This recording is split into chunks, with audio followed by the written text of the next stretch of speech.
நேரடியாக வார்த்தைக்கு போவோம். நல்லது, இது ஒளிப்பதிவு செய்யப்படுகிறது, அப்படிதான்? ஒளிப்பதிவு செய்யப்படுவது நல்லது. உங்களுக்கு விருப்பமானால் நீங்கள் குறிப்புகள் எடுத்துக்கொள்ளலாம். ஏனென்றால் இன்றைக்கு நான் பேசப்போகும் விஷயங்கள் இப்படி வந்து பேசட்டுமா? ஓகே, உணர்ச்சி வசப்பட்டு முன்னால வந்தா நான் விழுந்துருவேன், அவ்வளவுதான். Okay, praise the Lord. இன்று பகல் தம்பி பரத்தோடு காரிலே போய்கொண்டிருக்கும் பொழுது பரத் என்னிடத்துல ஒரு கேள்வி கேட்டார். என்ன கேள்வி என்றால், இன்றைய வாலிபர்கள், எப்படி சுருக்கமாய் சொல்லுகிறேன், இன்றைய வாலிபர்களுடைய நிலை அன்றைய வாலிபர்களுடைய நிலையோடு ஒப்பிட்டு பார்க்கும்போது நன்றாக இருக்கிறதா இல்லையா என்று கேட்டார். நான் சொன்னேன், அதுக்கு ஒரு பதிலே சொன்னேன். அப்புறம் அவர் சொன்னார், இந்த நிலை மாறுமா, இந்த நிலை மாறுமா, அதாவது இன்று ஒரு கெட்ட விதத்திலே இருக்கிறது என்று வைத்துக் கொள்வோமே உலகம், நல்ல விதமாய் மாறுமா, மாறக்கூடிய வாய்ப்புகள் உண்டா என்று அவர் கேட்ட கேள்விக்கு நான் ஒரு மேலோட்டமான பதிலை சொன்னேன். ஹலோ, மேலோட்டமான ஒரு பதிலை சொன்னேன். அந்த பதிலை இப்பொழுது விரிவாக நான் உங்களுக்கு சொல்ல போகிறேன். அந்த பதிலினுடைய சாராம்சம் என்னவென்றால், உலகமும் சரி, உலகில் வாழும் மக்களும் சரி, கிறிஸ்தவர்களும் சரி, வர வர மோசமாகிக் கொண்டே போகும் ஒழிய வர வர நன்றாய் வராது. நான் தம்பிக்கு சொன்னேன், தம்பி, நாங்கள் எங்கள் குடும்பங்களை காத்துக்கொள்ள வேண்டும், எங்கள் சபைகளை காத்துக்கொள்ள வேண்டும், நாங்கள் எங்கள் வாலிபர்களை காத்துக்கொள்ள வேண்டும் தனிப்பட்ட ரீதியாக. மற்றபடி ஒரு நாளும் இந்த உலகமோ கிறிஸ்தவமோ எதுவுமே நல்ல விதமாய் மாறாது. நான் அதை வேத ஆதாரத்தோடு உங்களுக்கு நிரூபிக்க போகிறேன். இன்றைக்கு சில பேருக்கு வேதம் சரியாக தெரியாதபடியினால் உள்ளத்தின் ஆதங்கத்தை தீர்க்க தரிசனமாய் நினைத்து விடுகிறார்கள். உடனே என்ன சொல்லுகிறார்கள்? ஓ, இந்த தேசத்துக்கு எழுப்புதல் வருகிறது, உலகம் ஒரு பாரிய எழுப்புதலை காணும் என்று சொல்வார்கள். கேள்விப்பட்டிருப்பீர்கள். இந்தியாவுக்கு எழுப்புதல் வருகிறது, இலங்கைக்கு எழுப்புதல் வருகிறது, இங்கிலாந்துக்கு எழுப்புதல் வருகிறது, revival of the last days. அப்படி ஒரு தாற்பயமே வேதத்தில் கிடையாது, கிடையவே கிடையாது. இது போய், இது உள்ளத்தின் ஆசை. அப்படி ஒன்று வந்தால் நல்லது, யாருக்கு ஆசை இல்லை. ஆனால் அப்படி ஒரு நாளும் வராது என்பதனை நான் உங்களுக்கு வேதத்தில் இருந்து நிரூபிக்க போகிறேன். மத்தேயு 24வது அதிகாரத்துக்கு திருப்பிக் கொள்ளுங்கள். ஒரு 10-11 வசனங்களை ஒவ்வொரு வசனமாக நாம் வாசிக்க போகிறோம். அந்த வசனங்களை வாசிக்க முன்பு நான் ஒரு பின்னணியை உங்களுக்கு சொல்லிவிடுகிறேன். ஏனென்றால் முழு மத்தேயு 24ஐயும் வாசிக்க நமக்கு நேரம் போதாது. ஏனென்றால் நான் உங்களை வேறு பல வேத வசனங்களுக்குள்ளும் கொண்டு போக வேண்டும். சரித்திர விஷயங்களை நான் உங்களுக்கு சொல்ல வேண்டும், பல பெயர்களை நான் உங்களுக்கு சொல்ல வேண்டும், பல வருடங்களை உங்களுக்கு சொல்ல வேண்டும். ஆகவே சந்தோஷமா இருக்கிறது. சில பேர் பேனை பேப்பரோடு இருக்கிறீர்கள், குறித்துக் கொள்ளுங்கள். நான் சரித்திர ரீதியாக சொல்லும் திகதிகள், பெயர்கள் இவையெல்லாம் உண்மையா என நீங்கள் வீட்டுக்கு போய் நீங்கள் ஆராய்ந்து பாருங்கள். உங்களுக்கு நேரம் கிடைக்கும் பொழுது நீங்கள் போய் செக் பண்ணி பாருங்கள், இவன் சொல்லுவதெல்லாம் உண்மையா, இப்படி நடந்ததா, இப்படியெல்லாம் நீங்கள் ஆராய முடியும். ஒளிப்பதிவும் செய்யப்படுகிறது. ஆகவே இது நான் இங்கே இருந்து பேசுவது சரியா இல்லையா என நீங்கள் ஆராய்ந்து பார்க்க உங்களுக்கு உதவியா இருக்கும். இயேசு எருசலேமிலே வைத்து பல உபதேசங்களை செய்து கொண்டிருந்தார். மத்தேயு 21ஆம் அதிகாரத்தில் இருந்து. அப்போ அவருடைய கவனத்தை கொஞ்சம் திருப்புவதற்கு சீஷர்கள் என்ன சொன்னார்கள்? பாருங்கள், நான் தான் இந்த ஆலயம் எவ்வளவு அழகா இருக்கிறது என்று சொன்ன பொழுது அவர் என்ன சொன்னார்? ஒரு கல்லின் மேல் ஒரு கல் இராதபடிக்கு இது எல்லாம் இடித்து போடப்படும் என்று மிகவும் மோசமான ஒரு கதையை சொன்னார். அப்புறம் அவர்கள் ஒலிவமலையிலே இருக்கும் பொழுது சீஷர்கள் அவரிடத்தில் வந்து கேட்டார்கள், ஆண்டவரே, ரொம்ப மோசமான விஷயங்கள் நடக்கும் என்று சொன்னீர்களே, இவையெல்லாம் எப்பொழுது சம்பவிக்கும் என்று. அதற்கு பிரதி உத்தரம் வழங்கினதுதான் மத்தேயு 24வது அதிகாரம். அந்த முழு அதிகாரத்தையும் நான் விளக்கினால் பல விஷயங்களை பேச வேண்டி வரும். அதாவது அதிலே கிபி 70 நடக்க போகும், அதாவது அற்றைக்கு 40 வருடங்களுக்கு பிறகு நடைபெறப் போகும் விஷயங்களும் உள்ளடங்கி இருந்தன. அப்புறம் இன்னும் சபை எடுத்துக்கொள்ளப்பட்ட பிறகு நடைபெறுகின்ற விஷயங்களும் உள்ளடங்கி இருக்கின்றன. யூதர்களுக்கு மட்டுமே ஆன சில தீர்க்க தரிசனங்களும் உள்ளடங்கி இருக்கின்றன. சபைக்கு மட்டுமே ஆன சில தீர்க்க தரிசனங்களும் உள்ளடங்கி இருக்கின்றன. ஆகவே மத்தேயு 24ஆம் அதிகாரத்தை சும்மா மொத்தமாய் எடுத்து இது சபைக்கு என்று சொல்ல முடியாது, இது யூதர்களுக்கு என்று சொல்ல முடியாது, இது எடுத்துக்கொள்ளப்படுவதற்கு முன் என்று சொல்ல முடியாது, 7 வருட அந்த உபத்திரவ காலத்தின் போது நடைபெறும் சம்பவங்கள் என்று சொல்ல முடியாது. ஏனென்றால் ஆங்காங்கே எல்லாவற்றையும் அழகாக இயேசுவானவர் தொகுத்து வழங்கியிருக்கிறார். இப்போ நாம் பார்க்க போகின்ற வசனங்கள் 32 இருந்து 42 வரையில் மாத்திரமே. அப்போ இந்த வசனங்கள் என்ன காட்டுகின்றன என்றால் கடைசி காலத்தை பற்றி பேசுகின்றன. யாராவது பைபிள் வாசிக்க இருக்கிறீங்களா? Very good. 32வது வசனத்தை மாத்திரம் வாசியுங்கள். அத்திமரத்தினால் ஒரு உவமையை கற்றுக்கொள்ளுங்கள்.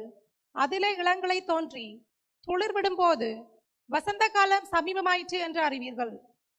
சரி, தமிழிலே அது பிழை. வசந்த காலம் என்று சொல்லுவது பிழை. இப்பதான் அது பிழை. யாராவது இங்கிலீஷ் பைபிள் வச்சிருக்கீங்களா? What does it say in English? Chapter 24 verse 32. Why don't you read it please for me? Listen to this carefully. Read it loud. Yeah. Okay.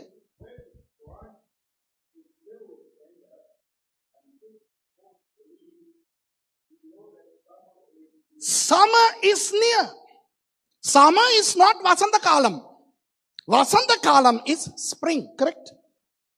Summer is Kodai Kalam.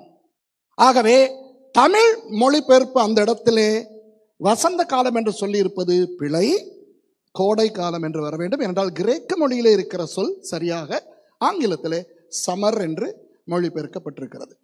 Okay, வசந்த காலம் என்றால் கோடை காலத்துக்கு முந்திய காலம். வசந்த காலத்திலே தான் இலைகள் எல்லாம் துளிர்த்து பூவெல்லாம் பூத்து எல்லாம் நடக்கும். அப்போ அந்த வசந்த என்ற இடத்தை கோடை என்று நாம் நினைத்துக் கொள்ள வேண்டும். ஓகேயா? சரி, இந்த வசனத்துக்குத்தான் நான் பிறகு உங்களை கூட்டிக் கொண்டு வரப்போகிறேன். ஆனால் இப்போ 33வது வசனத்தை வாசியுங்கள். அப்படியே இவைகளை எல்லாம் நீங்கள் காணும் போது அவர் சமீபமாய் வாசல் அருகே வந்திருக்கிறார் என்று அறியுங்கள். அதாவது 32ஆம் வசனத்தின் விஷயங்களை நீங்கள் பார்க்கும்போது அவர் சமீபமாய் இருக்கிறார் என்று நீங்கள் அறிந்து கொள்ளுங்கள். என்ன என்ன அந்த சமீபம்? வாசிங்க 34வது வசனம். இவைகள் எல்லாம் சம்பவிக்கும் முன்னே இந்த சந்ததி ஒளிந்து போகாது என்று மெய்யாகவே உங்களுக்கு சொல்லுகிறேன். இது எல்லாம் நடைபெறும் முன்னே இந்த சந்ததி ஒளிந்து போகாது என்று அவர் யாரை குறித்து சொல்லுகிறார்?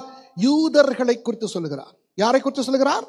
சில பேர் தவறாக நினைக்கிறார்கள், அந்த காலத்திலே வாழ்ந்த அவர்களை பற்றி சொல்லுகிறார், இந்த பரம்பரை அழிந்து போகாது என்று. அதனால் சில பேர் தவறாய் நினைக்கிறார்கள், இயேசுவானவர் அவருடைய காலத்தை பற்றி தான் சொன்னார் என்று. இல்லவே இல்லை.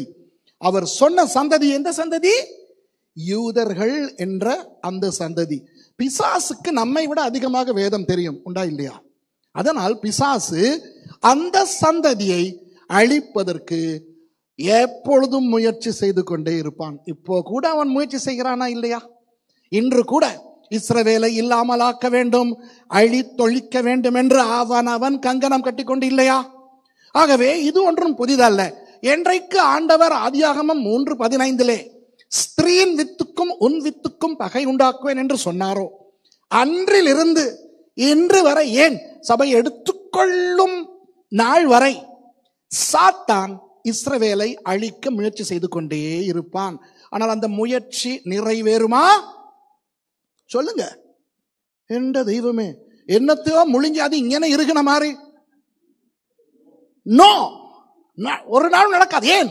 அவர் சொல்ல ஆகும், அவர் கட்டளையிட நிற்கும். அப்போ அந்த 34ஆம் வசனத்தில் அவர் சொல்லுகிற சந்ததி யூதர்கள், இஸ்ரவேலர்கள்.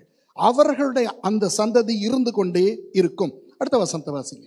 வானமும் பூமியும் ஒளிந்து போகும், என் வார்த்தைகளோ ஒளிந்து போவதில்லை. 35வது வசனம். இப்ப 36 வாசிங்க, இதுதான் முக்கியம். அந்த நாளையும் அந்த நாளிகையையும் என் பிதா ஒருவர் தவிர மற்றொருவனும் அறியான், பரலோகத்தில் உள்ள தூதர்களும் அறியார்கள். பார்த்தீர்களா? இப்போ இன்றைக்கு சில கள்ள உபதேசகர்கள் தோன்றி சபை எடுத்துக்கொள்ளப்படும் நாள் இதுதான் என்று திகதி குறிப்பிட்டு ஏமாந்து போன சம்பவங்கள் உங்களுக்கு நீங்கள் அறிந்திருக்கிறீர்களோ தெரியாது.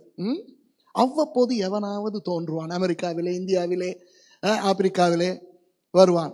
இப்போ அன்றைக்கு ஒரு 2 மாதங்களுக்கு முன்பு ஐரோப்பாவிலே இருந்தோம். சுவிட்சர்லாந்திலே என்னுடைய ஒரு நெருங்கிய நண்பருக்கு நான் மெசேஜ் போட்டேன். அவர் ஒரு சுவிஸ்காரர். உன்னை சந்திக்க விரும்புகிறேன் என்று.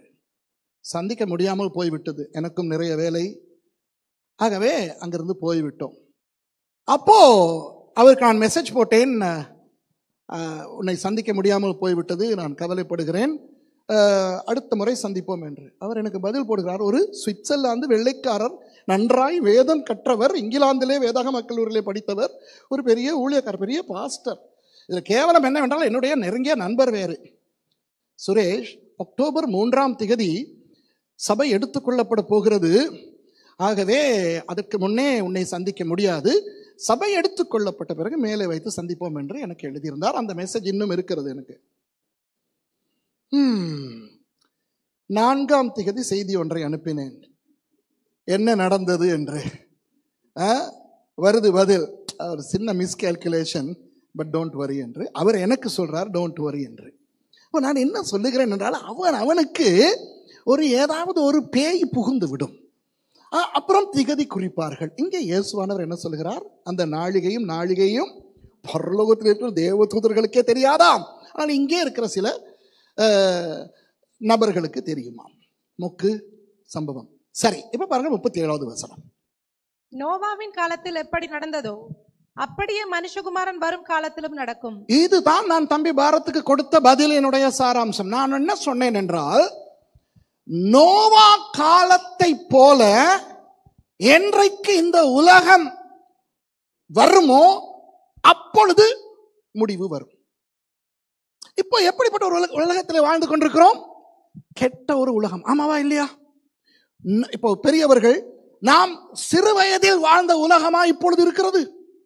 எவ்வளவு கேவலங்கள் வந்திருக்கின்றன. சிறு வயதிலே ஆண் திருமணம் செய்வது என்கின்ற ஒரு விஷயத்தை யாராவது சொல்ல கேட்டால் அது ஒரு பெரிய ஒரு சிரிப்பாக, கேலியாக, என்னடா இது என்று நினைக்கக்கூடிய ஒரு விஷயமா இல்லையா? ஆனால் இன்றைக்கு அது சட்ட பிரகாரமாய் நடக்கிறதா இல்லையா?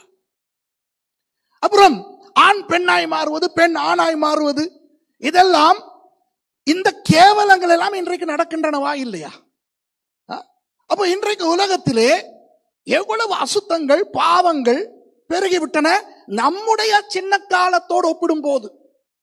அப்போ நாளுக்கு நாள் உலகம் மோசமாகிக் கொண்டு வருகிறது. ஆமாவா இல்லையா?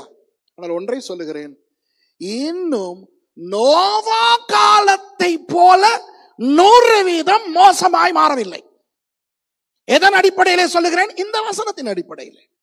ஏனென்றால் நோவாவின் நாட்களிலே ஆண்டவர் சொன்னார், இனி எனக்கு பொறுமை இல்லை, அழிப்பேன் என்று. அதுபோல ஜலப்பிரளயத்தால் இனி அவர் அழிக்க போவதில்லை. ஆனால் தனது சபையை எடுத்துக்கொண்டு அவர் இந்த உலகத்தை கோடை காலத்துக்குள்ளே அனுப்பிவிடுவார். கோடை காலம் தான் எது? அந்த 7 வருஷ உபத்திரவ காலம். வெளிப்படுத்தின விசேஷத்தை பார்த்தால் அந்த கோடை காலம் எவ்வளவு கோடையாக இருக்கும், எவ்வளவு பயங்கரமாக இருக்கும், அந்த கிறிஸ்து நேரடியாய் ஆளுவான் என்றெல்லாம் நமக்கு தெரிய வரும். அப்போ இந்த வசனத்தின் அடிப்படையிலே நான் சொல்லுகிறேன், நாளுக்கு நாள் உலகம் நோவா காலத்தைய உலகம் போல கெட்டு போய்கொண்டிருக்கிறது. ஆனால் நமக்கு நோவா காலத்தில் எந்த அளவுக்கு கெட்டு போயிருந்தது என்று தெரியாதபடியினால் இன்னும் எவ்வளவு நாளில் அந்த இடத்துக்கு வந்து அடையும் என்று நமக்கு தெரியாது. அப்படி இருக்க எழுப்புதல் வரும், கடைசி கால எழுப்புதல் என்று ஒன்று வரும், தேசங்கள் எழுப்புதலுக்குள்ளே வரும் என்று யாராவது சொன்னால், இப்பொழுது நாம் வாசித்த இந்த வசனத்தை வேதத்திலிருந்து அகற்ற வேண்டுமா இல்லையா? யோசியுங்கள். பாருங்கள், அந்த அடுத்த வசனம் என்ன அழகாக சொல்லுகிறது. எப்படியாம் நோவா காலத்தில் வாழ்ந்தார்கள்? எப்படியெனில் ஜலப்பிரளயத்துக்கு முன்னான காலத்திலே நோவா பேழைக்குள் பிரவேசிக்கும் நாள் வரைக்கும் ஜனங்கள் புசித்தும் குடித்தும் பெண் கொண்டும் பெண் கொடுத்தும் ஜலப்பிரளயம் வந்து அனைவரையும் வாரிக்கொண்டு போக மட்டும் உணராதிருந்தார்கள். அதாவது பெண் கொண்டும் பெண் கொடுத்தும் புசித்தும் குடித்தும் இந்த உலக காரியங்களில் எந்த அளவுக்கு ஈடுபட்டு கொண்டிருந்தார்கள் என்றால் ஒரு ஆபத்து வருகிறது என்று உணராதிருந்தார்கள். இன்றைக்கு உலகம் இயேசுவை உணராத ஒரு காலத்துக்குள்ள இருக்கிறது. கிறிஸ்தவர்கள் கூட இது கடைசி காலம் என்கின்ற ஒரு உணர்வு இல்லாமல் வாழ்ந்து கொண்டிருக்கிறார்கள். ஆமாமா இல்லையா? அந்த உணர்வு இல்லை. பாவம் செய்கிறவர்களுக்கு நாங்கள் பாவம் செய்கிறோம் என்ற உணர்வு இல்லை. தப்பு பண்ணுகிறவர்கள் மதுபானத்திலே மற்றும் போதை வஸ்துக்களிலே, பாலியல் பாவங்களிலே, போனோகிராபியிலே ஈடுபட்டு கொண்டிருக்கிறவர்களுக்கு இது ஒன்றும் அசிங்கம், அசுத்தம் போன்ற உணர்வே இல்லாமல் பாவம் செய்கிறார்கள். எத்தனை ஊழியக்காரர்கள் விபச்சார பாவங்களிலே மாட்டிக்கொள்கிறார்கள். எத்தனை ஊழியக்காரர்கள் சின்ன பிள்ளைகளை சீரழித்து பீடோபீலியாவிலே மாட்டிக்கொள்கிறார்கள். அப்போ ஏன், எப்படி இது நடக்கிறது? உணர்வற்ற தன்மை. நாளுக்கு நாள் இது அப்படியே பெருகிக்கொண்டு போக வேண்டுமே ஒழிய இது ஒன்றும் முன்னேறாது. நாம் தான் நம்முடைய சபையையும் நம்முடைய குடும்பங்களையும் பாதுகாத்துக் கொள்ள வேண்டும். நீங்கள் உங்கள் பிள்ளைகளை பாதுகாத்துக் கொள்ள வேண்டும். சபையில இருக்கிற பிள்ளைகளை நீங்கள் பாதுகாத்துக் கொள்ள வேண்டும். ஏனென்றால் கதவுக்கு வெளியே போகும் பொழுது நாளுக்கு நாள் கெட்டு போய் கொண்டிருக்கின்ற ஒரு உலகத்துக்குள்ளே போகிறார்கள். ஒரு தேசிய சர்வதேச எழுப்புதல் வரும் என்று ஒரு நாளும் கனவு காண வேண்டாம். புரியுதா? மிச்சத்தையும் வாசிச்சு முடிங்க. 42 வரைக்கும் வாசிங்க பாருங்க. அப்படியே மனுஷகுமாரன் வருங்காலத்திலும் நடக்கும். அப்பொழுது 2 பேர் வயலில் இருப்பார்கள். ஒருவன் ஏற்றுக்கொள்ளப்படுவான், ஒருவன் கைவிடப்படுவான். 2 ஸ்திரீகள் ஏந்திரம் அரைத்துக் கொண்டிருப்பார்கள். ஒருத்தி ஏற்றுக்கொள்ளப்படுவாள், ஒருத்தி கைவிடப்படுவாள். உங்கள் ஆண்டவர் இன்ன நாளிகையிலே வருவார் என்று நீங்கள் அறியாதிருக்கிறபடியினால் விழித்திருங்கள், கவனமாயிருங்கள். ஒரு குத்து மதிப்பாக அரைவாசி என்கின்ற ஒரு தத்துவத்தை காட்டுகிறார். 50-50. அதாவது அவர் சொல்லுவது உலகம் அரைவாசி, சபை அரைவாசி அல்ல என்ற. உலகத்தோடு சபையை ஒப்பிட்டு பார்க்கும் பொழுது அவர்கள் பெரும்பான்மை, நாமோ சிறுபான்மை. இதில் தேவனுடைய மக்களை குறித்து சொல்லுகிறார்.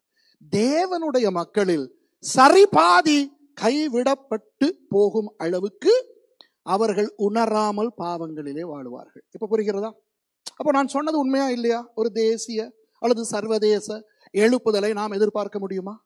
முடியவே முடியாது. சரி, மறுபடி வருவோம் 32வது வசனத்துக்கு. திரும்ப வாசிங்க சிஸ்டர். 32வது வசனம் இதுதான் இன்றைய அடித்தள வசனம். அத்திமரத்தினால் ஒரு உவமையை கற்றுக்கொள்ளுங்கள்.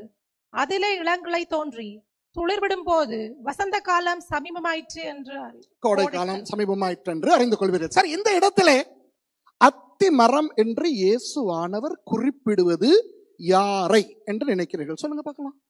வெரி குட், இஸ்ரவேல். புரியுதா? வேதத்திலே ஆங்காங்கே இஸ்ரவேல் திராட்சைக்கு ஒப்பிடப்படும், ஒலிவத்துக்கு ஒப்பிடப்படும். ரோமர் 11ஆம் அதிகாரம் ஞாபகம் இருக்கிறதா? ஒலிவ மரம்.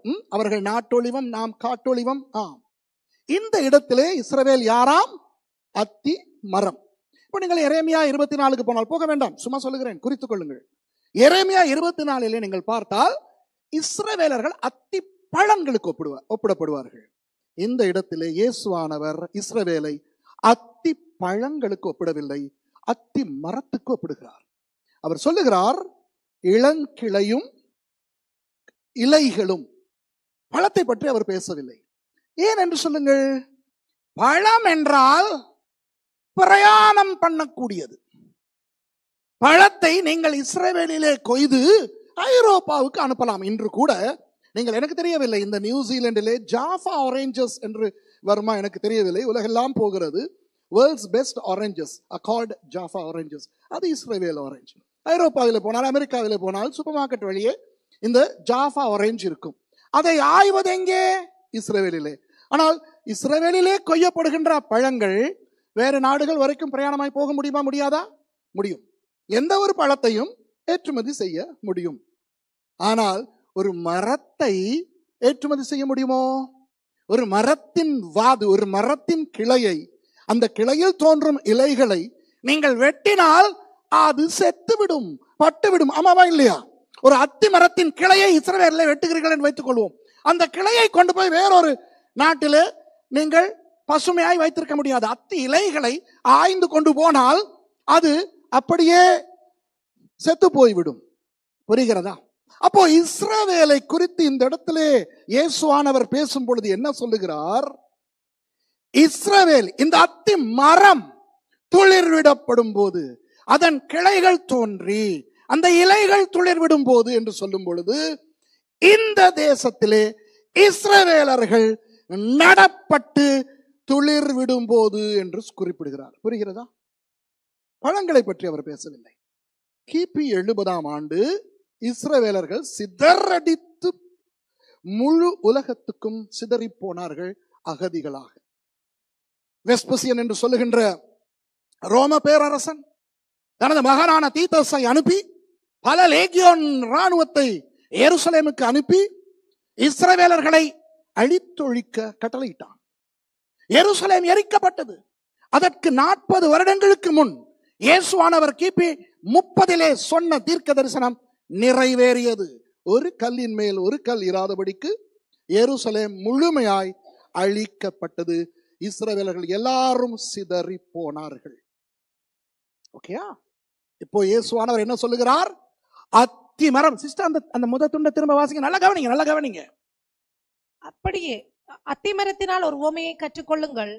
அதிலே இளங்கிளை தோன்றி துளிர்விடும் போது. போதும், கவனிங்க கவனிங்க. இப்போ இஸ்ரவேலர்கள் வெட்டப்பட்டு கிபி 70 உலகெங்கும் சிதறி போய்விட்டார்கள். அப்படியானால் இஸ்ரவேல் என்னும் அத்திமரம் இஸ்ரவேலுக்குள் இருக்கின்றதா? இல்லை. ஓகே, ஹலோ, கவனமா கேளுங்க. விளங்குதா உங்களுக்கு?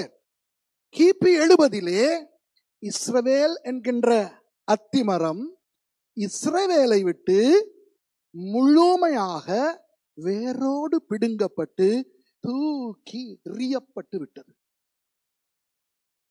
அன்றிலிருந்து இஸ்ரவேலர்கள் எங்கே இருக்கிறார்கள்? போய் சேர்ந்த தேசங்களிலே அகதிகளாய் இருக்கிறார்கள். போன இடங்களில் எல்லாம் அடி, உதை, எரிப்பு, கொலைதான். என்ற தெய்வம், எத்தனை நூற்றாண்டுகளாக அவர்கள் அவதிப்பட்டார்கள். இஸ்ரவேலிலே ஒரு இஸ்ரவேலன் கிடையாது, அத்திமரம் கிடையாது. ஓகேயா? அதற்கு பிறகு பாலஸ்தீனர்கள் வந்தார்கள், கத்தோலிக்கர்கள் வந்தார்கள். அதை பற்றி பேச எனக்கு நேரம் கிடையாது, பேசவும் வேண்டாம். இயேசு என்ன சொல்லுகிறார்? அத்திமரம் கிளை துளிர்க்கும் போது. அப்படியானால் என்ன? அத்திமரம் மறுபடி நாட்டப்பட வேண்டும். ஓகேயா? ஓகேயா? அப்போ இஸ்ரவேல் மறுபடி அந்த தேசத்திலே நடப்பட வேண்டும். அப்படி நடப்படுவதை நீங்கள் பார்த்தால், ஓ, கோடை காலம் சமீபித்திருக்கிறதற்கு அது அடையாளம். என்றைக்கு இஸ்ரவேல் எனும் அத்திமரம் இஸ்ரவேலுக்குள் நடப்படுகிறதோ அன்று வசந்த காலம் தொடங்குகின்றது. Spring commences. ஆமாவா இல்லையா? உங்களுக்கு புரியுதா நான் சொல்றது? குழப்பிட்டனா? கோடை காலம் என்பது இன்னும் வரவில்லை அன்பானவர்களே. கடைசி காலம் என்பது கோடை காலம் அல்ல. கடைசி காலம் என்பது என்ன? கோடை காலத்துக்கு முந்தின காலம். அப்ப கோடை காலத்துக்கு முந்தின காலம் என்றால் எது? வசந்த காலம். ஓகேயா? அப்போ இந்த வசனம் என்ன சொல்லுகிறது? அத்திமரம் துளிர்விடப்பட்டு அதனுடைய இளங்கிளை தோன்றும் பொழுது கோடை காலம் சமீபித்திருக்கிறது என்று அறிந்து கொள்வீர்கள். அப்படியானால் இப்போ என்ன காலம்? அது வசந்த காலம். ஓகே, இப்போ நான் உங்களுக்கு சொல்ல போவது அந்த வசந்த காலம் தொடங்குகிற நாள் எது? ஓகேயா? தெரிந்து கொள்ள ஆசையா? முடிகிற நாளை சொல்ல யாராலும் முடியாது. தொடங்குகிற நாளை நான் உங்களுக்கு சொல்லுகிறேன், கேட்டுக்கொள்ளுங்கள். அன்பானவர்களே, இஸ்ரவேலர்கள் எல்லா தேசங்களிலும் சிதறி போய் அநாதைகளாக, அகதிகளாக, நாடற்றவர்களாக, வீடற்றவர்களாக, அடி, உதை, மிதி, வன் சொல்லுக்கு ஆளாகி நாசமாய் போய்க் கொண்டிருந்தார்கள். ஆனால் தங்களது யூத தன்மையை காத்துக்கொண்டு தங்கள் யூத உணவு முறை, யூத மத முறை, யூத கலாச்சாரத்தை பேணிக்கொண்டு வாழ்ந்தார்கள். அவர்கள் எந்த நாட்டிலே வாழ்ந்தாலும் அந்த நாட்டு பாஷையை பேசுவார்கள், ஆனால் வீட்டில் எபிரேய மொழி பேசுவார்கள். ஓகேயா? அந்த அவர்களுக்கு கிடைத்த அந்த திவ்ய பாக்கியம் நமக்கு கிடைக்கவில்லை. ஏனென்றால் நமது பிள்ளைகள் கொஞ்சம் கொஞ்சம் தமிழ் பேசுகிறார்கள், விளங்கும், பட் can't speak என்ற நிலைக்கு வந்து விட்டார்கள். அவர்களுடைய பிள்ளைகள் I don't even understand என்கிற நிலைக்கு வந்து விடுவார்கள். அவர்களுடைய பிள்ளைகள் Sri Lanka? What's that? Where's that? India? Oh, yeah. I've heard about it. உங்க தாத்தா இந்தியாக்காரன். Is it true? என்ற நிலைக்கு தள்ளப்படுகிறோம். யூதர்கள் அப்படி அல்ல. அவர்களுக்கு ஒரு திவ்ய கிருபை இருந்தது, இன்றும் இருக்கிறது. ஓகேயா? ஆனால் பாருங்கள், இந்த யூதர்களுக்கு யாருமே இயேசுவை பற்றி சொல்லவில்லை. அவர்கள் எந்த நாட்டிலே வாழ்ந்தாலும் யூதர்களாய் வாழ்ந்தார்களே ஒழிய அவர்களுக்கு இயேசுவை பற்றி யாருமே சொல்லவில்லை. ஆனால் இங்கிலாந்திலே, லண்டன் மாநகரிலே சில ஆங்கிலேயர்கள், எப்படி என்று தெரியாது, எழுதப்படவில்லை, சில யூதர்களை சந்தித்து அவர்களுக்கு இயேசுவை பற்றி பேசி அவர்களில் சிலர் இயேசுவை ஏற்றுக்கொண்டார்கள். 19ஆம் நூற்றாண்டிலே ஒரு தடவை. அப்போ ஒரு சில யூதர்கள் யெஷுவா ஹமஷியா, இயேசு கிறிஸ்து தான் மேசியா என்பதனை அறிந்து அவர்கள் இயேசுவை ஏற்றுக்கொண்டார்கள். அப்படி ஒரு சின்ன ரகசிய மெசியானிக் யூதர்கள் கூட்டம் முதலாக உலகத்திலே தோன்றியது 1ஆம் நூற்றாண்டுக்கு பிறகு. ஆரம்ப கிறிஸ்தவர்கள் யார்? யூதர்கள். அப்படித்தானே? ஆரம்ப கிறிஸ்தவர்கள் யூதர்கள். இயேசுவின் 12 சீஷர்களும் யூதர்கள். ஒருவன் தற்கொலை செய்து கொண்டான். மிகுதி 11 பேரும் யூதர்கள். அப்போஸ்தலர் 2ஆம் அதிகாரத்திலே ஆவியின் அபிஷேகம் கிடைக்கப்பெற்ற அனைவருமே யூதர்கள். அந்த நேரத்திலே பேதுரு பிரசங்கிக்கும் பொழுது கேட்டுக்கொண்டிருந்த அனைவரும் யூதர்கள். முதல் ரட்சிக்கப்பட்டு ஞானஸ்நானம் பெற்ற 3000 விசுவாசிகளும் யூதர்கள். அப்புறம் அந்த கிபி 70 வரை யூதர்களாக, கிறிஸ்தவர்களாக அவர்கள் வாழ்ந்து வந்தார்கள். பேதுரு, யோவான் ஞாபகம் இருக்கிறதா? தேவாலயத்துக்கும் போனார்கள். அப்பொழுதுதானே வெள்ளியும் பொன்னும் என்னிடத்திலே இல்லை என்று ஒருவனுக்கு சுகம் கொடுத்தார்கள். பவுல் எல்லாம் பார்த்தீர்களா? ஜெபாலயங்களுக்கும் போனார்கள், சுவிசேஷத்தை அறிவித்தார்கள். ஆனால் அந்த நிலை மாறிவிட்டதல்லவா கிபி 70க்கு பிறகு. ஆகவே இப்போ அதற்கு பிறகு முதல் தடவையாக இங்கிலாந்திலே வாழ்ந்த ஒரு சில யூதர்கள் இயேசுவை ஏற்றுக்கொண்டு விட்டார்கள். இப்போ அவர்கள் ஜெபாலயங்களுக்கு, சினகோகுகளுக்கு போகலாம். ஆனால் ரகசியமாக வீடுகளிலே கூடி இயேசுவின் நாமத்திலே ஆராதிக்கவும் தொடங்கினார்கள். இப்படி அவர்கள் ஒரு நாள் 1867ஆம் ஆண்டு மே மாதம் 14ஆம் தேதி லண்டனிலே ஒரு வீட்டிலே அவர்கள் ரகசியமாய் கூடி இயேசுவின் நாமத்திலே அவர்கள் ஜெபித்துக் கொண்டிருந்த பொழுது ஒருவர் தீர்க்க தரிசனம் உரைத்தார். அவர் என்ன சொன்னார் என்றால், ஆண்டவர் சொல்லுகிறார், நான் உங்களை உங்கள் தேசத்துக்கு கொண்டு போக போகிறேன் என்று. கூட்டம் முடிந்தவுடன் எல்லாரும் உணர்ச்சி வசப்பட்டார்கள். வாவ்! கிபி 70 துரத்தி அடிக்கப்பட்டோம். 1797 வருடங்களுக்கு பிறகு ஆண்டவர் சொல்லுகிறார், உங்களை மறுபடியும் அந்த தேசத்துக்கு கொண்டு போக போகிறேன் என்று. வாவ்! After 1797 years, மறுபடியும் எங்களை கொண்டு போவதாக தீர்க்க தரிசனம் சொல்லிவிட்டார் என்று அவர்கள் ஆச்சரியப்பட்டு அவர்கள் சொன்னார்கள், நாம் இப்படி ஆச்சரியப்பட்டு ஆண்டவரை துதித்தால் போதாது, நாம் ஏதாவது செய்ய வேண்டும். அவர்கள் கேட்டார்கள், யார் யார் விரும்புகிறீர்கள்? பணம் சேகரித்து ஒரு படகை வாங்கி நாங்கள் இஸ்ரவேலுக்கு போவோம். Let's fulfill the prophecy.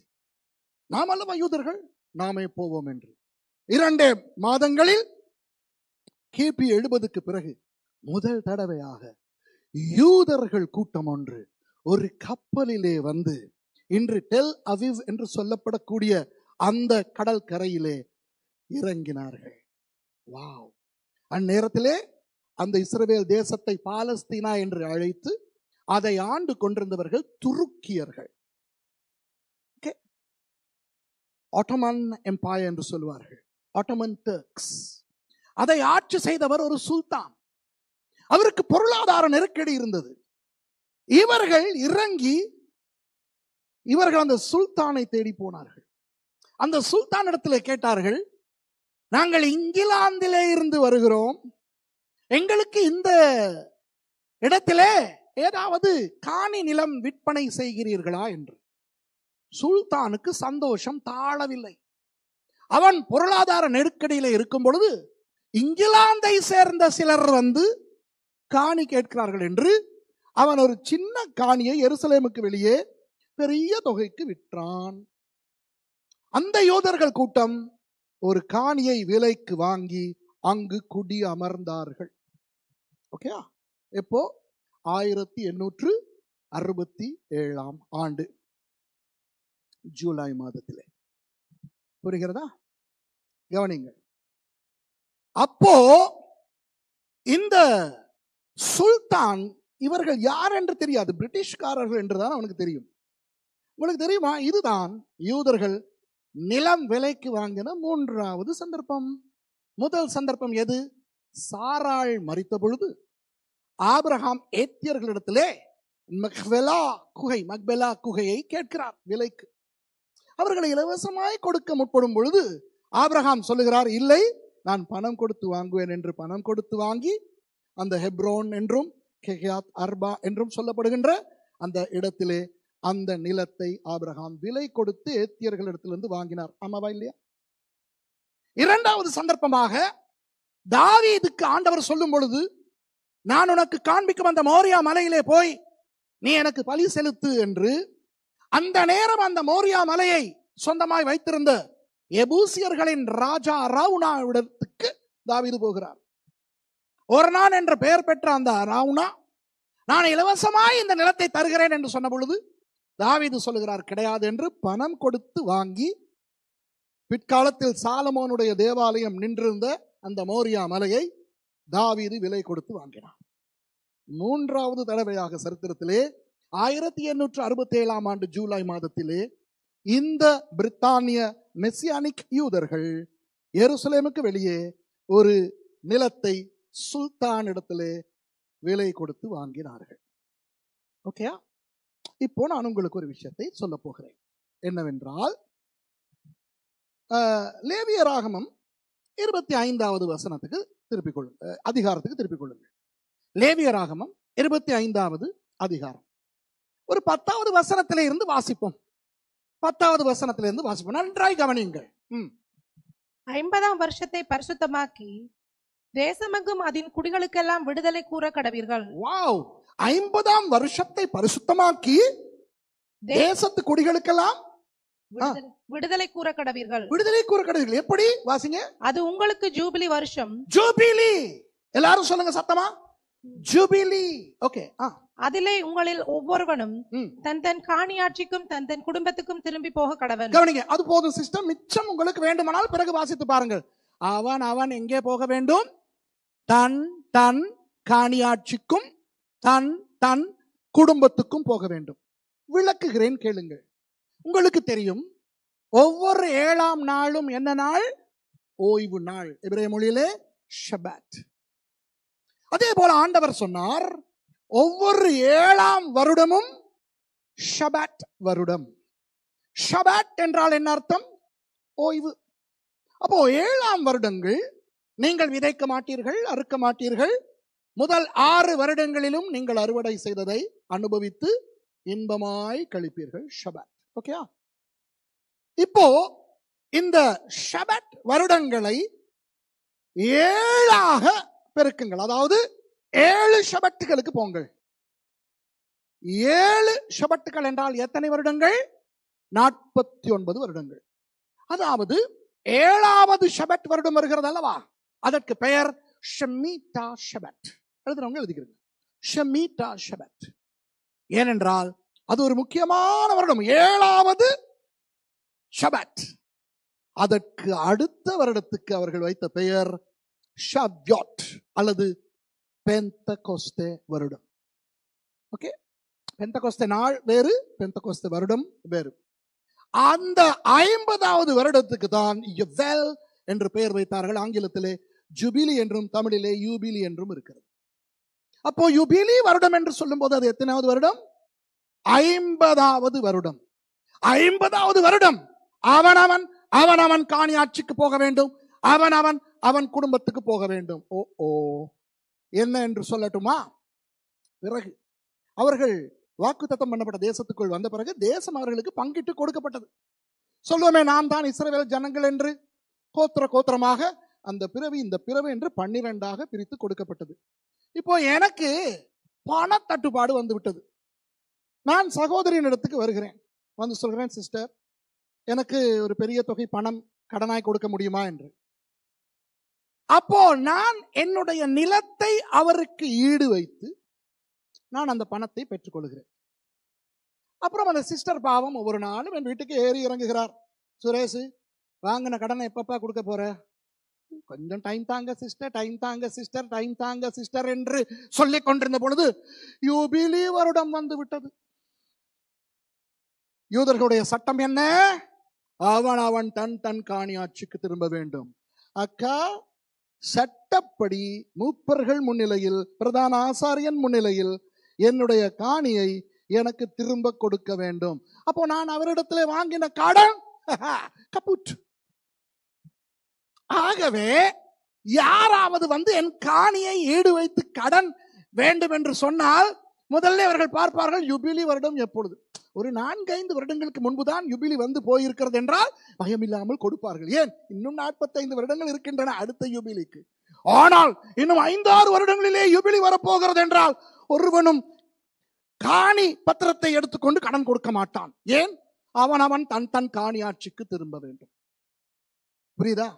அதுபோல சொல்லுவோமே, என் மகளை நான் அடிமையாய் இந்த சகோதரியிடத்துல விட்டு காசு வாங்கி இருக்கிறேன் என்று. யுபிலி வருடத்திலே அவள் தன் குடும்பத்துக்கு அனுப்பப்பட வேண்டும். ஜூபிலி வருடத்தின் போது எல்லா வேலைக்காரர்களும் எல்லா வேலைக்காரிகளும் யூதர்கள் தங்கள் தங்கள் குடும்பங்களுக்கு போக வேண்டும். அவன் தன் தன் காணி ஆட்சிக்கு போக வேண்டும். இதுதான் யுபிலி வருடம். புரிகிறதா? அப்போ யூதர்கள் முதல் யுபிலியை எங்கு வைத்து கொண்டாடினார்கள் என்றால், அவர்கள் கானான் தேசத்தை சுதந்திரித்துக் கொண்ட பிறகு.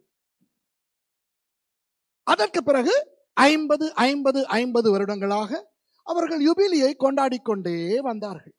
அவர்கள் கடைசியாய் யுபிலி வருடம் கொண்டாடிய ஆண்டு என்ன தெரியுமா? கிறிஸ்துவுக்கு முன் 608ஆம் ஆண்டு. ஏன்? அதற்கு பிறகுதான் 586 நேபுகாத்நேச்சார் அவர்களை அடிமைகளாய் பிடித்துக் கொண்டு போய்விட்டானே. 586 அடிமைகளாய் போனவர்கள் 516 திரும்பி வந்தார்கள்.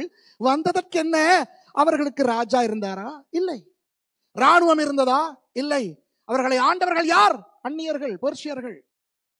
அப்போ அந்நியர்கள் ஆளும் பொழுது இவர்கள் ஜூபிலி கொண்டாட முடியுமா? முடியாது. பெர்சியர்களை தோற்கடித்து கிரேக்கர்கள் உலகை ஆண்டார்கள், இஸ்ரவேலையும் ஆண்டார்கள். பிறகு கிரேக்கர்களை முறியடித்து ரோமர்கள் ஆண்டார்கள். ரோமர்களுடைய ஆட்சி காலத்திலே தான் கிபி 70 துரத்தி அடிக்கப்பட்டார்கள். துரத்தி அடிக்கப்பட்டவர்களும் போய் அகதிகளாய் அல்லவா வாழ்ந்தார்கள். ஆகவே கிறிஸ்துவுக்கு முன் 608ஆம் ஆண்டிலிருந்து இன்று வரை யூதர்கள் ஜூபிலி கொண்டாடுவது கிடையாது. ஆனால் ஆண்டவர் யூபிலியை ஏற்படுத்தினவருக்கு எந்த ஆண்டுகள் ஜூபிலி ஆண்டுகள் என்று தெரியுமா? தெரியாதா? தெரியும். இப்போ ஆண்டவர் என்ன செய்ய போகிறார்? கிபி 70 தேசத்தை விட்டு துரத்தப்பட்டவர்களை மறுபடி அவர்கள் காணி ஆட்சிக்கு கொண்டு வரப்போகிறார். அப்போ அது ஒரு யூபிலி வருடத்திலே நடந்தால் தானே பொருத்தமா இருக்கும். யூதர்கள் மறந்து விட்டார்கள். யூதர்களின் தேவன் மறக்கவில்லை. நீங்கள் கணக்கு செய்து பார்த்தால் 1867ஆம் ஆண்டு யூபிலி வருடம்.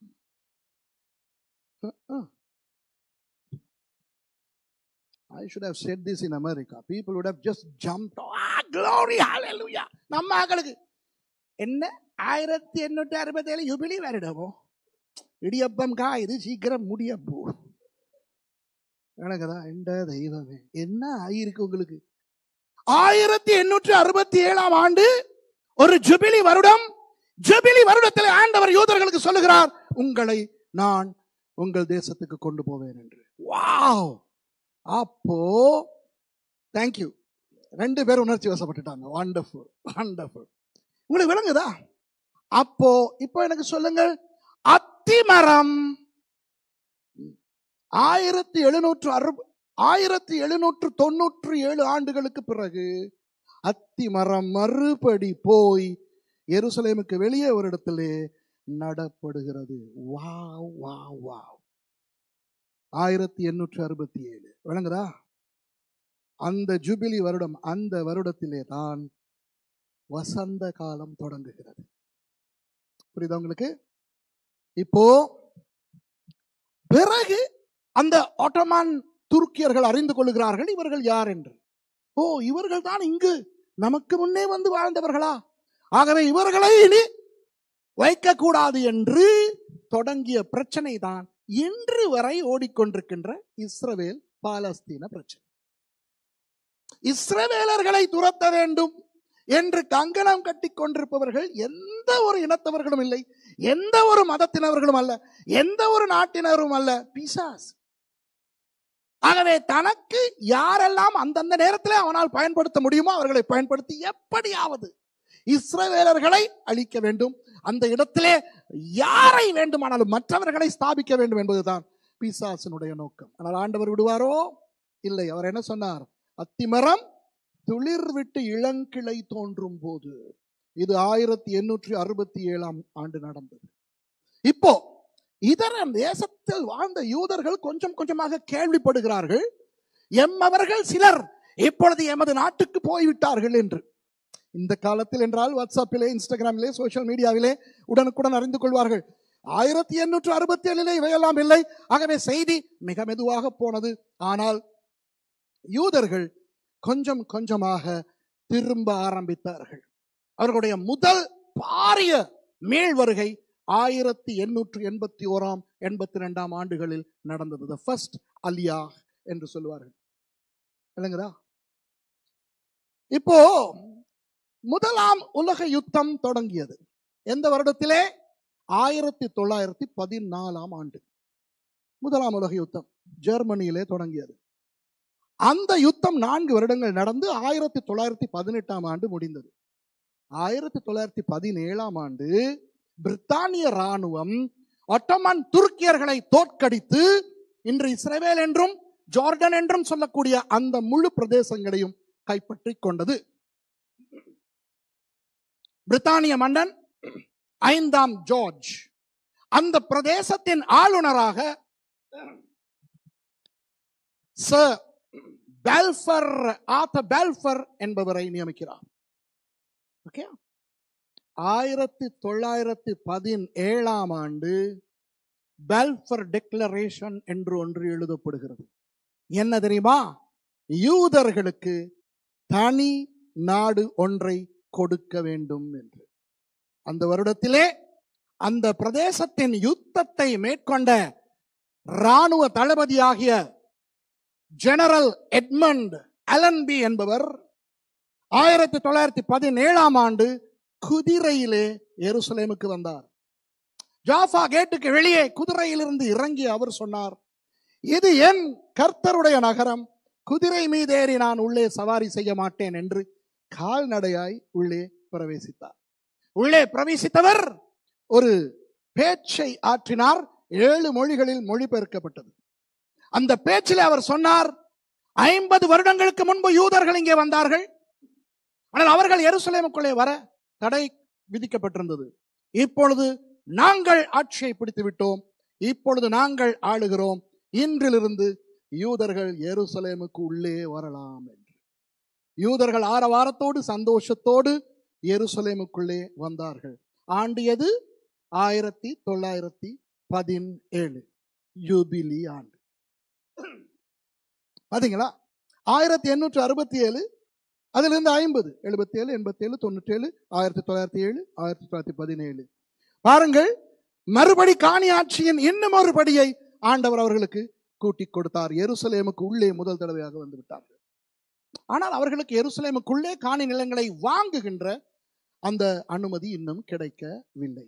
ஆனால் அது ஒரு உள்ளே வரக்கூடிய ஒரு நிலையா இல்லையா? இப்போ புலம்பல் சுவருக்கு போக முடியும், அங்கிருந்து அவர்கள் அழுது ஜெபிக்க முடியும். ஒரு பெரிய ஒரு எழுப்புதல் யூதர்களுக்கு வந்தது. இன்னும் அதிகமாக யூதர்கள் வெளி தேசங்களில் இருந்து அலியா மேற்கொண்டு இஸ்ரவேலுக்கு வர தொடங்கினார்கள். மத்தேயு 24:32 இன்னும் ஒருபடி என்ன இளங்கிளை தோன்றி இன்னும் ஒரு துளிர் விட்டது. 1967 ஆண்டு ஜூன் மாதம் 5ஆம் தேதி 6 நாள் யுத்தம் தொடங்கியது. அரபு தேசங்களுடனேயான யுத்தம். Lebanon, Syria, Jordan, Saudi Arabia, Egypt, Iran, Iraq என்கின்ற தேசங்களோடு இஸ்ரவேல் 6 நாள் யுத்தம் மேற்கொண்டு ஜெயித்தது. ஜூன் 5ஆம் தேதி 1967 தொடங்கிய யுத்தத்தில் 6ஆம் தேதி மறுநாள் இஸ்ரேலிய ராணுவம் லயன் கேட் வழியாக எருசலேமுக்குள்ளே சென்று முழு எருசலேமையும் கைப்பற்றிக் கொண்டது. 1967 ஒரு ஜூபிலி வருடம். வாவ், விளங்குதா? 1867 அத்திமரம் நடப்படுகிறது. 1917 ஒரு துளிர் தோன்றுகிறது. 1967 அடுத்த துளிர் தோன்றுகிறது. வாவ், ஆச்சரியமா இல்லையா? அன்றிலிருந்து இன்று வரை எருசலேமை கட்டுப்படுத்துவது யூதர்கள் தான். இப்போ அமெரிக்காவிலே ஒரு அருமையான ஜனாதிபதி 2வது தடவையாக தெரிவு செய்யப்பட்டிருக்கிறார். உங்களில் எத்தனை பேருக்கு அவரை பிடிக்குமோ எனக்கு தெரியாது. எனக்கு அவரை பயங்கரமாய் பிடிக்கும். அந்த தேர்தலுக்கு முன்பாக நான் டொனால்ட் ட்ரம்பினுடைய காணியிலேயே, அவருடைய கோல்ஃப் கோர்ஸிலேயே நின்று அமெரிக்கர்களுக்கு ஒரு செய்தி கொடுத்தேன். நான் அமெரிக்கன் கிடையாது, எனக்கு அமெரிக்காவிலே வாக்குரிமை கிடையாது. ஆனால் உங்களுக்கு நான் சொல்லுகிறேன், நான் கமலா ஹாரிஸுக்கு தான் நான் பேச வேண்டும். ஏனென்றால் அவள் பாதி தமிழச்சி. அவளுடைய அம்மா ஷாமலா தமிழ் பெண், தந்தை தான் வேறு. ஆனால் நான் தமிழனாய் இருந்து கொண்டு நான் கமலா ஹாரிஸுக்கு சார்பாய் பேசாமல் டொனால்ட் ட்ரம்புக்காக அவருடைய காணியிலே நின்று நான் பேசுகிறேன். நீங்கள் அவருக்கு தான் போட வேண்டும் என்று நான் சொல்லுகின்ற அளவுக்கு எனக்கு டொனால்ட் ட்ரம்பை பிடிக்கும். அவர் ஒரு நாள் எந்த ஒரு அமெரிக்கன் ஜனாதிபதியும் செய்யாத ஒரு வேலையை செய்கிறார். இஸ்ரவேலை நேசிக்கிற பல அமெரிக்க ஜனாதிபதிகளை கண்டிருக்கிறோம். ஜிம்மி கார்ட்டர், ரொனால்ட் ரேகன், அப்புறம் John F Kennedy, Harry Truman. இவர்கள் ஹாரி ட்ரூமன் தான் 1948ஆம் ஆண்டு சைனே பண்ணினார் இவர்களுக்கு தேசம் கிடைக்க. ஆனால் அவர்கள் யாரும் செய்யாத ஒன்றை டொனால்டு ட்ரம்ப் செய்கிறார். என்ன? எருசலேம் தான் இஸ்ரவேலின் நித்திய தலைநகரம் என்று அறிவித்து அவர்களது தூதரகத்தை தெல் அவிவிலிருந்து எருசலேமுக்கு மாற்றுகிறார். அது நடந்த வருடம் எது? 2017 ஜூபிலி வருடம். பாத்தீங்களா? அப்போ நான் உங்களுக்கு சொல்லுகிறேன், மத்தேயு 24:32 இயேசுவானவர் சொன்ன அந்த அத்திமரம் நடப்பட்ட ஜூபிலி ஆண்டு 1867. ஆகவே 1867 வசந்த காலம், ஸ்பிரிங் தொடங்கிவிட்டது. அப்போ இது கடைசி காலமா இல்லையா? நாம் வாழுகிறது கடைசி காலமா இல்லையா? கடைசி காலம். 1917 அடுத்த ஜூபிலியிலே அவர்கள் எருசலேமுக்குள்ளே வரக்கூடிய அந்த துளிர் தோன்றியது. 1967 எருசலேமை சொந்தமாக்கி கொண்ட அடுத்த துளிர் தோன்றிவிட்டது. 2017 அடுத்த ஜூபிலியிலே எருசலேம் இஸ்ரவேலின் தலைநகரம் என்று அமெரிக்க ஜனாதிபதி டொனால்ட் ட்ரம்பினால் பிரகடனம் செய்யப்பட்டிருக்கிறது. நான் நம்புகிறேன் அடுத்த ஜூபிலி 2067 வருவதற்கு முன்பதாய் வசந்த காலம் முடிந்துவிடும். ஆயத்தப்படுவோம். புரியுதா உங்களுக்கு? இப்போ ஒன்றை சொல்லுகிறேன். பிசாஸ் என்பவன் யார்? நான் 9 மணிக்கு முடிக்கலாம் தானே? ஓகே. பிசாஸ் யார்? அவன் காப்பி அடிப்பவன், நகலாக்குகிறவன். விளங்குதா? அவனுக்கு உண்மையான திருத்துவம் தெரியும், நம்மை விட தெரியும். ஏன்? அவன் பரலோகத்திலே வாழ்ந்தவன், ஆமாவா இல்லையா? நமக்கு உண்மையான திருத்துவம் தெரியுமா? தெரியாது. புரியுமா? புரியாது. நம்புகிறோமா? நம்ப வேண்டும். புரியாது, புரியக்கூடாது. புரிந்து விட்டால் போச்சு. அந்த அளவுக்கு நமக்கு மூளை இருக்கு. உங்களுக்கு யாருக்காவது திருத்துவம் புரிந்தது என்றால் எந்த தெய்வமே. ஆனால் அவனுக்கு புரியும். ஏனென்றால் அவன் பரலோகத்தில் இருந்தவன். அவனுக்கு ஆசை, அதை தானும் அப்படி இருக்க முடியுமா? முடியாது. ஆகவே அவன் அவ்வப்போது 3 பேரை சேர்த்து கொண்டு போலியான திருத்துவத்தை காட்டுவான். பாபிலோனிலே கில்காமேஷ், செமிரமிஸ், தம்முஸ் என்ற 3 சாத்தான்களாக ஒரு போலியான திருத்துவம் செயல்பட்டது. அப்புறம் வெளிப்படுத்தலில் பார்த்தால் பெரியவன் அரசியல் அந்தி கிறிஸ்து. அப்புறம் 2வதாக ஒரு கள்ள தீர்க்கதரிசி, மத அந்தி கிறிஸ்து. அப்புறம் அந்த கள்ள தீர்க்கதரிசி அபிஷேகம் பண்ணுகிற பொருளாதார அந்தி கிறிஸ்து, மிருகம். இப்படி 3 போலி திருத்துவம் ஒன்று வேலை செய்யும். உலக சரித்திரத்திலே பார்த்தால் என்ற தெய்வமே, எனக்கு முடியும் உங்களுக்கு சொல்வதற்கு, ஒவ்வொரு சகாப்தத்திலும் எப்படிப்பட்ட போலி திருத்துவங்களை அவன் நடத்தி கொண்டிருந்தான் என்று. இப்போ பழைய ஏற்பாட்டு காலத்திலே, தாவீது காலத்திலே, அந்த காலத்திலே எல்லாம், மோசையின் காலத்திலே இருந்து தாவீது காலம் வரையான அந்த 500 வருட காலத்திலே இந்த சாத்தான் ஒரு போலி திருத்துவத்தை வைத்திருந்தான். அதிலே ஒரு அப்பா தெய்வம் இருந்தது. அந்த தெய்வத்துக்கு பெயர் தான் தாகோன். அந்த தாகோன் என்ன தெய்வம்? அப்பா தெய்வம். அந்த தெய்வத்தை வணங்கினவர்கள் யார்? பெலிஸ்தியர்கள், கோலியாத்தினுடைய மக்கள். அம்மா தெய்வம் என்று இஷ்டார், அஷ்டரோத் என்று சொல்லுகிற ஒரு பாபிலோனிய பர்ஷிய தெய்வம், தேவதை, பெண் தேவதை இருந்தது. அதை வணங்கினவர்கள் யார்? பாபிலோனியர்கள், அசீரியர்கள், பெர்ஷியர்கள், இவர்கள். அப்புறம் இந்த தாகோனுக்கும் அந்த அஷ்டரோத்துக்கும் பிறந்ததாக அவர்கள் நம்பின ஒரு மகன் தெய்வம், அதற்கு தான் பாகால் என்று பெயர். அந்த பாகால் தெய்வத்தை வணங்கினவர்கள் கானானியர்களும் தீரு சீதோன் தேசத்தவர்களும். அப்போ வேத காலத்திலே, மோசே காலத்திலே இருந்து அப்படியே யோசுவா காலம், நியாயாதிபதிகள் காலம், அப்புறம் சவுலின் காலம், தாவீதின் காலம், இப்படி நீங்கள் அந்த 500 ஆண்டுகளை பார்த்தால் எந்த போலி திருத்துவம் செயல்பட்டது? பெலிஸ்தியர்களுடைய தாகோன், பெர்ஷியர்களுடைய, பாபிலோனியர்களுடைய, அசீரியர்களுடைய தாய் தெய்வமாக அந்த அஷ்டரோத், செமிரமிஸ், இஷ்டார் ஒரே ஆள் தான். அப்புறம் அவர்களுடைய மகனாகிய பாகால் எனும் கானானியர்களுடைய மற்றும் தீரு சீதோனியர்களுடைய தெய்வம். ஞாபகம் இருக்கிறதா? ஆகாபை திருமணம் செய்து வந்தாலே யேசபேல், யார் அவள்? சீதோனிய மன்னனாகிய எத்பாகாலின் மகள். எத்பாகால் என்றால் பாகாலின் ஊழியன் என்று அர்த்தம். அவள் தான் பாகால் வணக்கத்தை மறுபடி இஸ்ரவேலுக்கு கொண்டு வந்தாள் ஆகாப் ராஜாவினுடைய காலத்தில். ஞாபகம் இருக்கிறதா? எலியா நாசமாக்கினாரே, அவர்கள் எல்லாம் கொன்று போட்டார். இப்போ மறுபடி 1867 இதுகாரும் காணாமல் போயிருந்த இஸ்ரவேலர்களை மறுபடி ஆண்டவர் இஸ்ரவேலுக்கு கொண்டு வந்ததை பார்த்த சாத்தான் தீர்மானித்தான், அதே போலி திருத்துவத்தை உயிரோடு எழுப்ப. விளங்குதா? அந்த வகையில் அவன் எழுப்பிய தாகோன் ஆவியினால் பாதிக்கப்பட்டு செயல்படுகின்றவர்கள் தான் காசாவிலே வாழுகிற ஹமாஸ் கூட்டம். புரியுதா? நீங்கள் 1 சாமுவேல் 5ஆம் அதிகாரத்தை நீங்கள் வாசித்தால், கர்த்தருடைய உடன்படிக்கை பெட்டியை அவர்கள் பெலிஸ்தியர்கள் பிடித்துக் கொண்டு போன பொழுது 5 பெலிஸ்திய பட்டணங்களுக்கு அந்த பெட்டி கொண்டு போகப்பட்டது. அந்த 5 பெலிஸ்திய பட்டணங்களும் உங்களுக்கு ஞாபகம் இருக்கிறதா? காத், அஷ்டாட், அஷ்கலான், எக்ரோன், காசா. கொண்டு போய் அந்த பெட்டியை ஒரு கோயிலுக்குள்ளே வைத்தார்கள். யாருடைய கோயில்? தாகோனுடைய கோயில். அப்போ அந்த காசாவிலே இன்றைக்கு வாழுகிறவர்கள் யார்? ஹமாஸ். அப்போ இன்றைக்கு ஹமாஸும் இஸ்ரவேலும் யுத்தம் செய்கிறதே, அது என்ன யுத்தம்?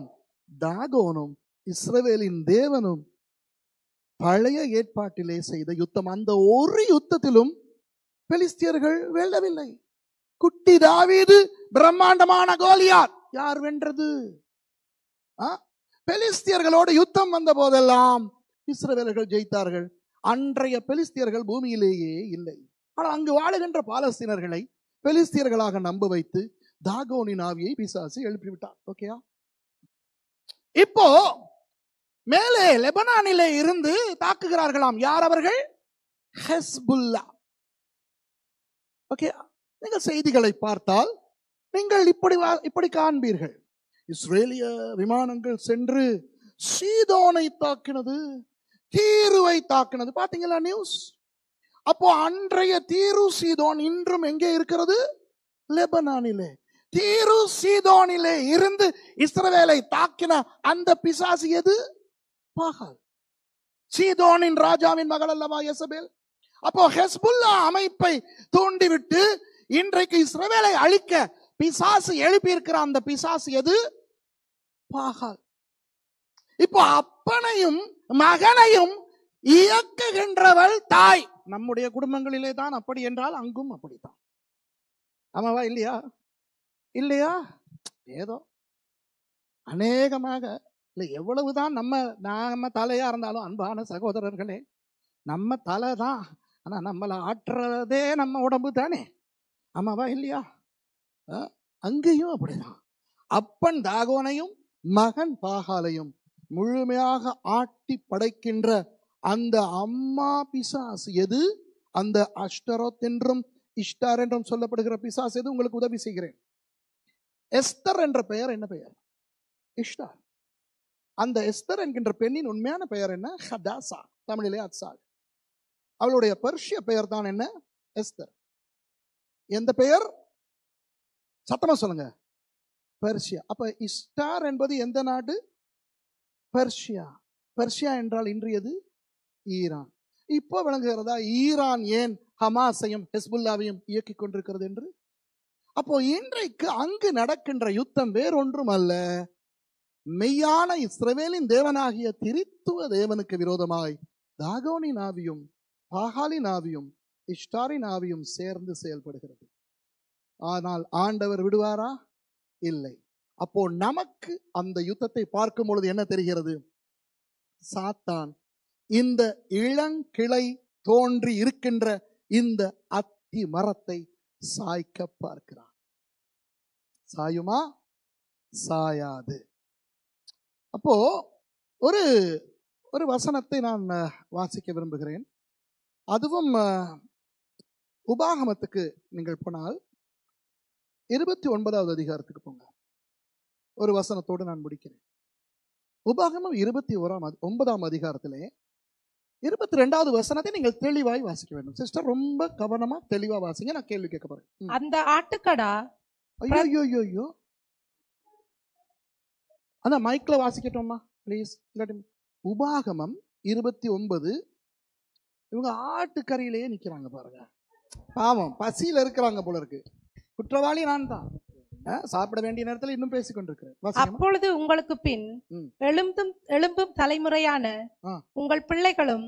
ஓகே, மோசே மூலமாக ஆண்டவர் சொல்லுகிறார், உங்களுக்கு பின் எழும் சந்ததி உங்கள் பிள்ளைகளும் தூர தேசத்திலிருந்து வரும் அந்நியரும். கவனிங்க, தூர தேசத்திலிருந்து வரும் அந்நியரும். அந்நியன் என்று இருக்கிறதா? அந்நியர்கள் என்று பன்மையில இருக்கிறதா? அந்நியரும். அந்நியன் ஒருமை, சிங்குலர், நாட் ப்ளூரல். Right? Englishல foreigner. Come on, from where? Brother, foreigner from where? From a distant land. Come on, கவனிங்க. A foreigner from a distant land. Come on. How many foreigners? One foreigner. எத்தனை அந்நியர்கள்? ஒரு அந்நியன் தூர தேசத்திலிருந்து. மோசேயே உனக்கு பின்வரும், அதாவது மோசே தான் இதை பேசுகிறார். அவர் மரிக்க முன்பு இன்னும் இஸ்ரவேல் ஜனங்கள் யோர்தானை கடந்து போகவில்லை. போகும் முன்பதாக ஒரு தீர்க்க தரிசனம். இனி உங்களுக்கு பிறகு வரும் ஒரு சந்ததி, அவர்களும் தூர தேசத்திலிருந்து வருகிற ஒருவரும் என்ன சொல்வார்களாம்?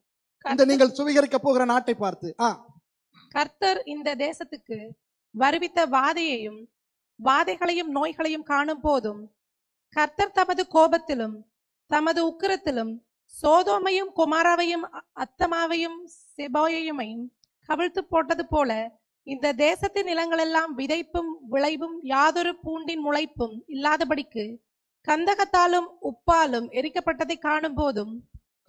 ஓகே, கவனிங்க என்ன சொல்லப்படுகிறது என்றால், எதிர்காலத்திலே ஒரு விஷயம் நடக்குமா? இஸ்ரவேலர்களுடைய ஒரு சந்ததி திரும்ப வந்து, இப்பொழுது நீங்கள் பிடிக்க போகும், இன்னும் இவர்கள் அந்த தேசத்துக்குள்ளே போகவே இல்லை. பிற்காலத்திலே நீங்கள் இந்த தேசத்தை பிடித்த பிறகு அந்த தேசத்துக்கு ஒரு பரம்பரை வருமாம். அந்த பரம்பரை வரும் போதே தூர தேசத்திலிருந்து ஒரு அந்நியனும் வருவானாம். இவர்கள் எல்லாரும் ஒரே விதமாய் சொல்லுவார்களாம், ஐயோ அழகாயிருந்த தேசம் சொதொந்து முறாவை போல நாசமாகி விட்டதே, சாம்பலாகி விட்டதே, ஒன்றும் இல்லையே என்று சொல்வார்கள். நான் சொன்னேனே 1867 முதல் அந்த இங்கிலாந்தை சேர்ந்த யூதர்கள் வந்தார்கள் என்று. அவர்கள் வந்து சுல்தானிடத்திலே அந்த காணியை வாங்கி அந்த மலையில இருந்து எருசலேமை நோக்கி பார்த்த பொழுது அவர்கள் புலம்பின புலம்பல் இதே புலம்பல். ஐயோ, சாலமோன் ஆண்ட இடமா அப்பா இது? நம்முடைய ராஜா தாவீது ஆண்ட இடமா அப்பா இது? இங்கிருந்து பார்க்கவே இவ்வளவு காடாய் இவ்வளவு அசிங்கமாய் இருக்கிறதே, ஐயகோ எங்கள் எருசலேமுக்கு நடந்தது என்ன என்று அவர்கள் புலம்பினார்கள். ஓகேயா? அதே நேரம் அவர்கள் யாரென்றே தெரியாத ஒரு மனுஷன், 27 வயதுடைய ஒரு மனுஷன், அவன் வந்து ஒரு கப்பலிலே இறங்கி, அவன் டெல் அவிவிலே இருந்து கழுதையின் மேலே ஏறி அவன் எருசலேமுக்குள்ளே வந்து எருசலேம் உள்ளே எல்லாம் போய், அவன் யூதன் அல்ல, அவன் ஒரு புத்தகத்திலே எழுதினான் இதே விஷயத்தை. இதுதானா அந்த சாலமோன் ஆண்ட மகிமையான எருசலேம்? ஏன் இப்படி சோதோமை போல கொமோராவை போல இருக்கிறது என்று எழுதுறவங்க எழுதிக்கிறீங்க. அந்த ஆளுடைய பெயர் Mark Twain. Mark Twain from America. America வணங்குறா. உலக சரித்திரத்திலே இஸ்ரவேலை பார்த்து ஒருவன் இப்படி புலம்பினது ஒரு தடவை தான் நடந்தது. இப்போ எருசலேமை பார்த்து அப்படி புலம்ப முடியாது. ரொம்ப அழகா இருக்குது. இஸ்ரவேலுக்கு போய் வந்தவர்கள் இருப்பீர்கள், உங்களுக்கு தெரியும் இஸ்ரவேல் எருசலேம் எவ்வளவு அழகா இருக்கிறது என்று. ஆனால் 1867 மோசே உபாகமம் 29:22 சொன்ன தீர்க்க தரிசனம் நிறைவேறியது. மார்க் ட்வைனுக்கு யூதர்கள் அங்கு இருப்பது தெரியாது, இந்த யூதர்களுக்கு மார்க் ட்வைன் யார் என்றே தெரியாது. ஆனால் இரண்டு தரத்தாரும் ஒருவருக்கு ஒருவர் தெரியாமலேயே இந்த தீர்க்க தரிசனத்தை நிறைவேற்றினார்கள். தூர தேசத்தில் இருந்து, உண்மைதானே, இஸ்ரவேலிலிருந்து அமெரிக்கா எவ்வளவு தூரம்? இப்போ நான் சொன்ன விஷயங்களை எல்லாம், நான் கொடுத்த டேட்ஸ், நேரம், இதெல்லாம் நீங்கள் அடித்து பாருங்கள் உண்மையா என்று. அந்த மார்க் ட்வைன் என்று நீங்கள் அடித்தால் அவன் எருசலேமை பற்றி எழுதின அந்த முழு விஷயமுமே வரும். சரி, எனக்கு நேரம் முடிந்து விட்டது. இன்னும் எத்தனையோ விஷயங்களை எனக்கு பேசிக்கொண்டு போகலாம். ஆனால் நான் என்ன உங்களுக்கு சொல்ல வருகிறேன் என்றால், மத்தேயு 24:32 நடக்க தொடங்கினது 1867 ஆண்டு.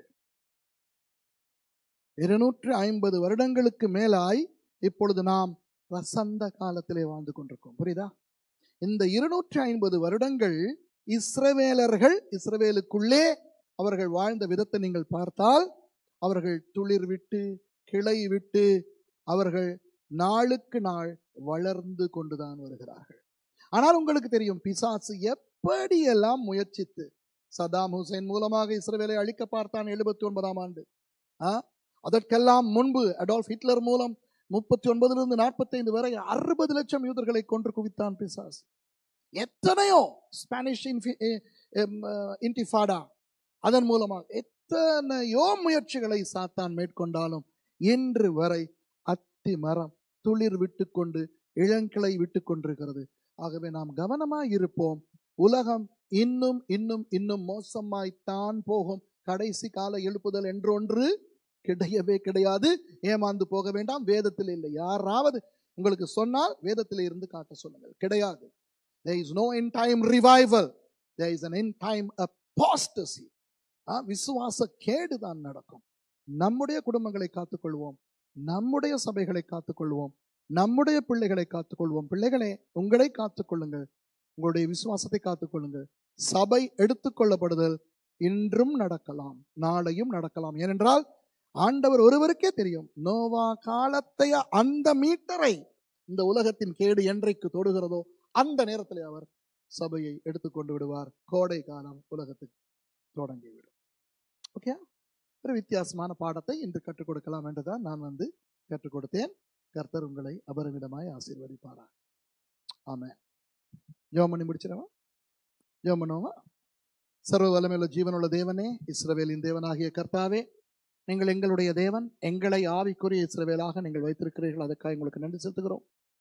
என்று நாம் படித்த இந்த கொஞ்ச விஷயங்களை உங்கள் பாதத்தில் வைக்கிறேனப்பா.